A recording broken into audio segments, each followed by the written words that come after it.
সব মিথ্যা, সম্পর্ক আল্লাহর লাগে না, মুশরিক দিল্লির লাগে। এ কারণে দুনিয়ার কোথাও জায়গা না পেলেও দিল্লিতে জায়গা পেয়েছে, কোথাও জায়গা পায় নাই। মুশরিকের আঁচলের নিচে জায়গা পেয়েছে, মুদের ঘরে জায়গা পেয়েছে। তাওহীদ ও একাত্মবাদ, এক আল্লাহর গোলামীর ইলান, সকল পয়গম্বরদের ইলান। আমাদের সরওয়ারে দো আলম নবী লা ইলাহা ইল্লাল্লাহ, এটা পয়গম্বরদের এক নম্বর ইলান। এর ভিতরে বহু ঢুকে না যায় এই তাওহীদের ভিতরে। শিরকের জাত যেন না হয়, শিরকের সিফাত যেন না হয়। এর ভিতরে যদি চন্দ্র সূর্য পূজা না হয়, আল্লাহর জমিনে আল্লাহর গোলাম যেন আগুনের পূজা না করে।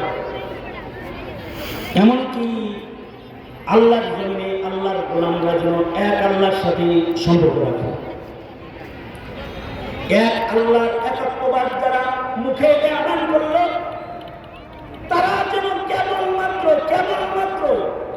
আল্লাহকে খুশি করে, তারা যেন আর কাউকে খুশি না করে। কারণ মুমিনের আর কাউকে খুশি করার দরকার নাই।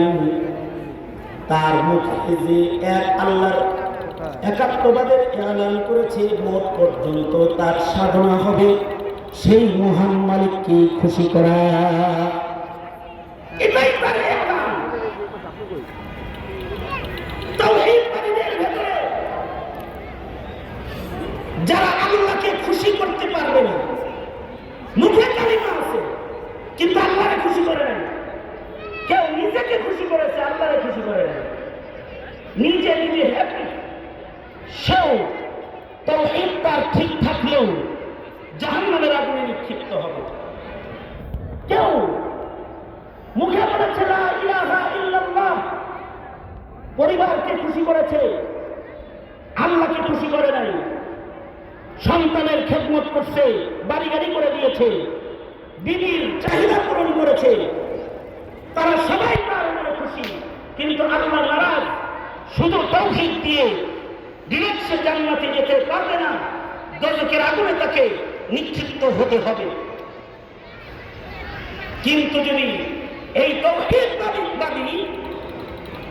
কোন কারণে তার আকীদা বরবাদ করে সে ইহুদিয়ত, নসরানিয়ত, মাজুসিয়ত, সাবিয়ত অথবা মুনাফিকি যদি তার ভেতরে জায়গা পায়, তাহলে সে তাজকিয়াতান দোজখী না, সে আবাদুল আবাদের জন্য সে দোজখে জাহান্নামের মধ্যে নিক্ষিপ্ত হয়ে যাবে।